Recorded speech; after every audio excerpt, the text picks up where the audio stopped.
Padilla.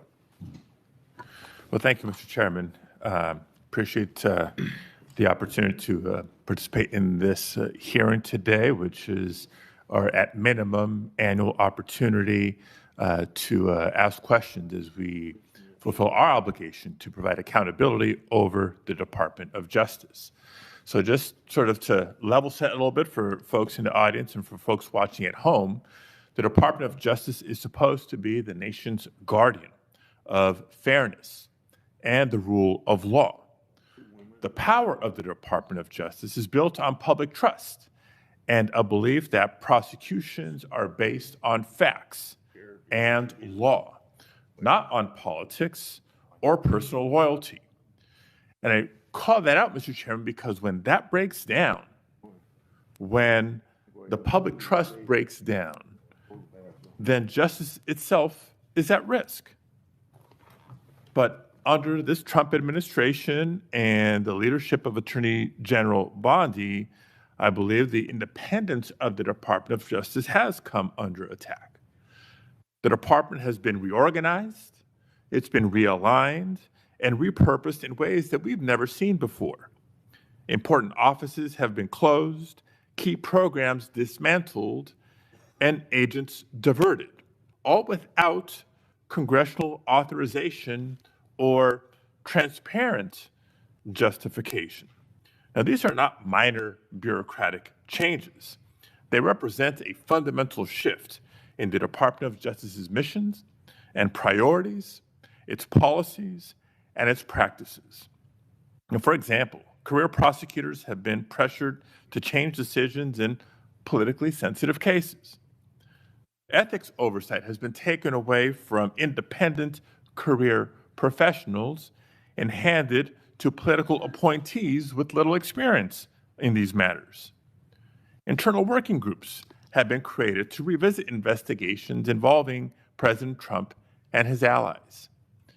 And together, these steps send a dangerous message that prosecutorial decisions can be driven by political loyalty instead of the law. What's up, everybody? Welcome back to the channel. Okay, so everybody that knows anything about the Department of Justice right there knows that he is absolutely full of shit. Just outright, just blatantly full of shit. And I'm going to say that twice because it's exactly what it is.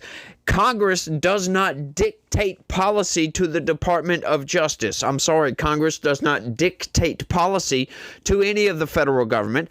That is their own branch. They are co-equal, supposedly co-equal, or they're supposed to be, right? That's why I said supposedly, because I don't know how to use the English language properly. I can't even speak properly most of the time, so you know, what do I know, right? What am I talking about over here? Like imagine Pam Bondi sitting there listening to that speech right there, listening to him say, oh, and they made all these changes without the approval of Congress. Senator Padilla, yes, Padilla, is putting on a show for you guys at home, for all the deranged lunatics out there on the left that actually buy into the corporate press narrative and appeal to that authority and believe politicians when they say things. Because, yeah, politicians never lie, do they? No, they sure don't. But this is a fascinating interaction right here. Padilla, he gets kind of obliterated. See, I would say obliterated, but it's Pam Bondi, folks. Like Pam Bondi doesn't really obliterate anybody, right? I mean, she does kind of push back against him. I'll say that. I'll give her that. She's not the type of person that when she says things that would normally, like, rile up the base or whatever, it's just like, that was kind of cringe. I'm sorry. I like what Pam Bondi's doing with the Department of Justice. She's made some missteps, sure. But look, she's just not a very inspiring figure. Let's be honest about this. She doesn't have that charisma that most of Trump's cabinet has. So let's just be honest about that. But I do like what's going on in the Department of Justice. Yeah, I can't even use the English language properly, but it's okay because we're going to get through this, y'all. You guys do me that favor. Smash that like button for me. Subscribe if you're new around here. Share this video anywhere and everywhere you can, and click the join button. Sign up and become a member. That's the best way to help this channel expand and grow. And I'm sure you guys have heard that ad nauseum. So I'm sorry, but, you know, they say if you don't ask, you don't receive. So it is what it is. Let's get into it. Now, even more troubling is that the Department of Justice has pulled resources away from organized crime, away from counterterrorism, away from the protection of civil rights to focus on immigration enforcement. The American people expect a Department of Justice to pursue violent crime, as do I. To pursue corruption and threats to national security, not to serve as an arm of immigration policy, and in so doing, under-resource other critical missions. Now, the Justice Department's credibility depends on the public's faith in justice, and that the justice will be applied equally to every person and not reserved for the powerful or the connected. And that faith must be protected. And so it's in that spirit that this committee has a duty to ensure the department's work remains lawful, remains transparent, and remains true to its highest duty, the fair and impartial administration of justice. Now, that being said, I do want to get into some specific items with Attorney General Bondi here, beginning with the firing of Michelle Beckwith. Michelle Beckwith was a 15-year career prosecutor with the Department of Justice. She prosecuted in her career some of the worst in my home state of California: sex traffickers, transnational terrorists, those who this administration claims to care about and be targeting, prioritizing in taking them off the streets. And it may surprise some to learn that Ms. Beckwith was unceremoniously marched out of her office and fired from her job in July of this year. Why? Not because she failed to do her job, quite the opposite. It was because she had the audacity to remind Border Patrol Chief Gregory Bovino that he was obligated to follow a court order and the Constitution in California. According to reports, she was fired less than 6 hours after she told Bovino he couldn't arrest people without probable cause. 6 hours. So my first question, Attorney General Bondi, is a simple yes-no question. Do you believe that government officials like Gregory Bovino are obligated to follow applicable court orders, whether they agree with them or not, yes or no? First, Senator Padilla, you have gone on for over 5 minutes, and I wish that you loved your state of California as much as you hate President Trump. We'd be in really good shape then, because violent crime in California is currently 35% higher than the national average. Property crime in California is 18% higher than the national average. That should be something that we should be talking about and working together on, yet we're not. And no, this is important. You're talking about all of my agencies, and I want to let you know what DEA has been doing, and they are working hand in hand with I appreciate that. And I'm no, you can't go on for 5 minutes and criticize my agents who are out working without pay right now because you voted to shut down the government. They're out there working without pay. Mr. Chairman, I asked a simple yes or no question. Attorney General Bondi is refusing 4,500 kilos of fentanyl and 50 million fentanyl pills off the streets. While under your watch, FBI, 23,000 violent criminals. U.S. Marshals, 51,000 fugitives. I'm not getting an answer to my question. I'm trying to move on to the next question or the next topic. Mr. Chairman, order, please. Thank you. Because under Attorney General Bondi's watch, career prosecutors are being fired for telling agencies to follow the law and uphold the Constitution. Meanwhile, there are instances of allies of the president who seem to be getting let off the hook. I won't reiterate what some of my colleagues have already brought up in terms of the dismissal of the investigation into Tom Homan and his alleged acceptance of $50,000 as payment by undercover FBI agents posing as business executives looking to secure contracts with a future Trump administration. Because if the reports are true, it's not just the underlying conduct of Mr. Homan, which would be absolutely unacceptable, but the dismissal of the investigation charges raises concerns about the influence of the White House on the Department of Justice. Again, a simple question, and I'd appreciate a simple and brief answer. Whose decision was it to end this investigation?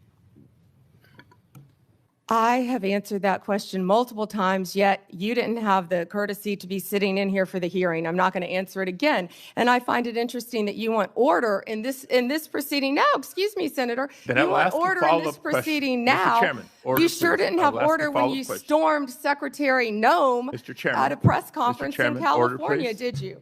I will ask a follow-up question. Would you commit to either releasing the tape or at least making it available for members of this committee to review, yes or no?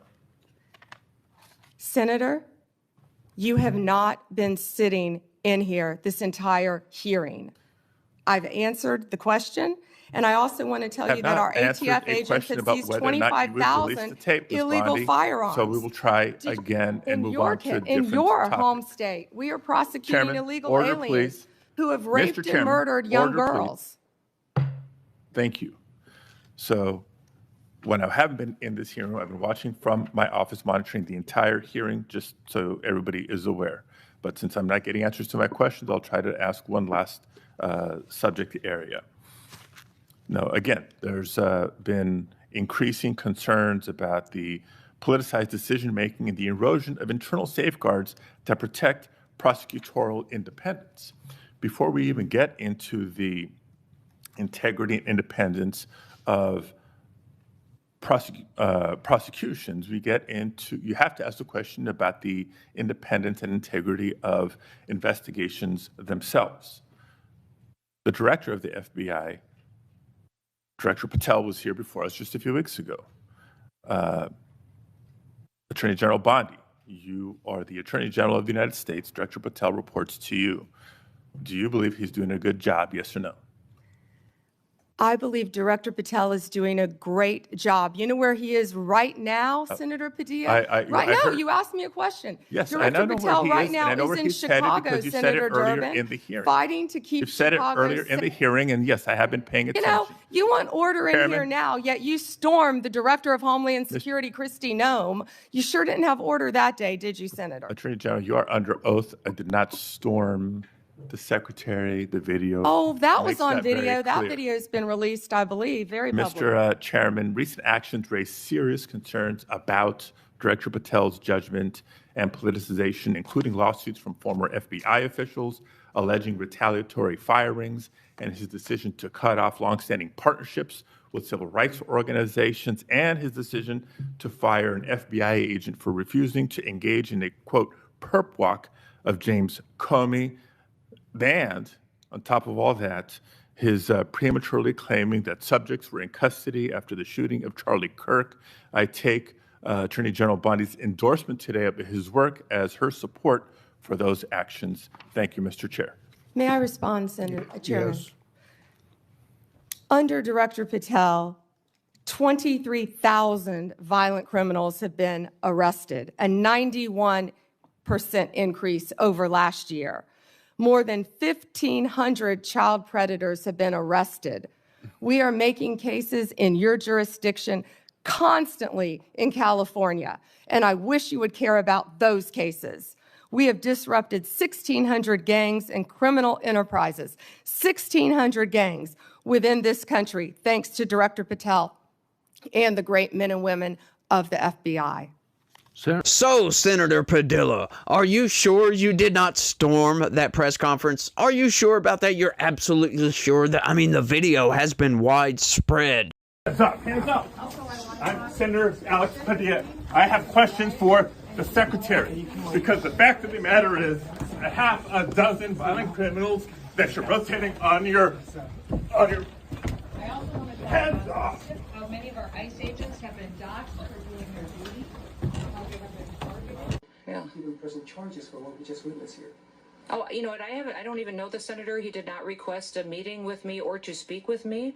So when I leave here, I'll have a conversation with him. Yes, he did storm that press conference. Did not notify Secretary Noam he was coming. None of those things. He just shows up. And then he wants to lie about these things. And once again, folks, see, if he's willing to lie about something so easily fact-checked, do you think he'd be willing to lie about something that isn't so easily fact-checked? Right? Something, I don't know, a little bit obscure, a little bit esoteric. Maybe the average everyday American may not be able to just find a simple Google search for the fact that, you know, the DOJ is actually doing work now. They have de-weaponized the DOJ. You know, that's not something you can just go look up.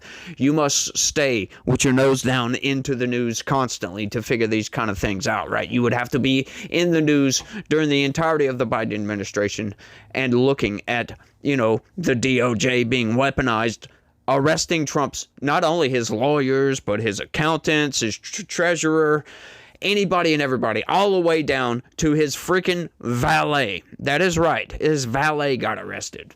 His lawyers for writing up legal arguments, for goodness sakes. Yes, they arrested, I don't know how many, like a dozen of Trump's lawyers. It's just truly insane, the narrative that they try to portray on us. And what I find so fascinating, once again, I got into another argument with a commenter today. That this person happens to be real, though, because he's commented several times, and I've had meaningful discussions with this person, but, you know, he's livid about what's going on in Chicago, folks. And what's going on in Chicago is a lot of manipulation, a whole hell of a lot of manipulation, right? We covered an article, I forget, Sunday, maybe it came out Monday, maybe, I don't remember exactly, but talking about ICE. You know, this judge issued a ruling pretty much stopping ICE from deploying tear gas or pepper balls or any of that stuff unless it's necessary, and they must be warned first. And apparently, now the left is saying, oh, ICE is violating these court orders. There's no proof. This is not on video. And once again, if you do see a video, I can guarantee you it's going to start right when they fire tear gas, or right when they shoot a pepper ball at somebody or something like that, right? Like, it's going to start. They're not going to show you where they instigated what ICE finished, essentially. It's fascinating, folks, because that's a key tactic of the manipulation. This is how you manipulate people. This is why when you see police brutality videos, it always starts off with the cop assaulting somebody, right? You never, ever see. Right? This is why it took forever to figure out that George Floyd was a POS, as a matter of fact. We had to look into his background, and it took forever, right? We didn't actually see good video until the body cam footage come out. And then we found out, hang on just a second, Derek Chauvin was not even the arresting officer, and yet he's serving, 20 to life? Hang on just a second. There is something really, really wrong with this situation right here, but this is how you know you're being manipulated, and whether you want to see it or not. This is what I told this guy, like, what's going on with ICE? You always got to think to yourself, anytime, any situation like this, like ICE assaulted somebody, oh my God. Well, what did those people do? Because look at it like this. ICE, they are not, just bullies running around. This is not the Gestapo, right? These people have a job to do. They do not do crowd control, right? This is secondary. This is them defending themselves. So they are not going to go out and start pepper spraying people for no apparent reason, folks, right? They have to wear body cam. They know they are being scrutinized by the corporate press, so they are walking on freaking eggshells. And not only that, but they are getting terrorized. They're getting an endless stream of death threats that are actually coming to fruition, folks. We've seen assault after assault after assault, right? With these people actually taking out ICE officers, for goodness sakes, ramming their cars. Like this dude even brought up this woman ramming her car into an ICE vehicle, and the guy argued that the ICE vehicle rammed his car into hers. Like, hang on just a second. Wait a minute. It's on video of her ramming the ICE vehicle, my dude. Yes. Go look it up, by the way. These people are truly insane that are out there that are defending ICE. I don't see this going anywhere nice, folks, because the Trump administration is absolutely not going to back down. They're going to violate these court orders. It's almost certain, because one of these ICE officers is going to yell out, "We're going to pepper spray you," and nobody's going to care. Nobody's going to record that. They're going to start recording when ICE starts spraying pepper balls at somebody. And then there's going to be absolutely no evidence. I mean, unless they have their body cam on, which I hope for their sake that they do. Right? That's how it is, folks. Once we get the body cam, the evidence is always clear at that point. Like the left, a lot of people actually thought that, once all these police officers have their body cams and they're constantly, recording interactions or whatever, we're going to see an endless stream of police brutality. Did that ever come to fruition? No, as a matter of fact, we've seen I don't know how many exonerations from body cam. We've seen many people get assaulted, saving police officers' careers, the body cams has. So the body cam has done nothing but good for the police and nothing but bad for these criminals out there that are actually bad guys. Right? And I don't understand that idea. The left, they don't understand. They don't think people are evil for some reason, it seems like. But none of this, folks, is going anywhere good. You've got Donald Trump sending in the National Guard, a judge agreeing that, yes, Donald Trump can absolutely federalize the National Guard, but stopping him from deploying the National Guard. Now, what's the point in that? Like, seriously. And it's up to Donald Trump whether he's going to defy that or not. I'm sure it's going to go to appeals, but what are we doing here, folks? Where does this end, by the way? Because we have nothing but an endless stream of assaults on ICE, endless stream of assaults on federal buildings. These people, they're so-called peaceful protesters, are rioting. They are insurrecting the government, as a matter of fact.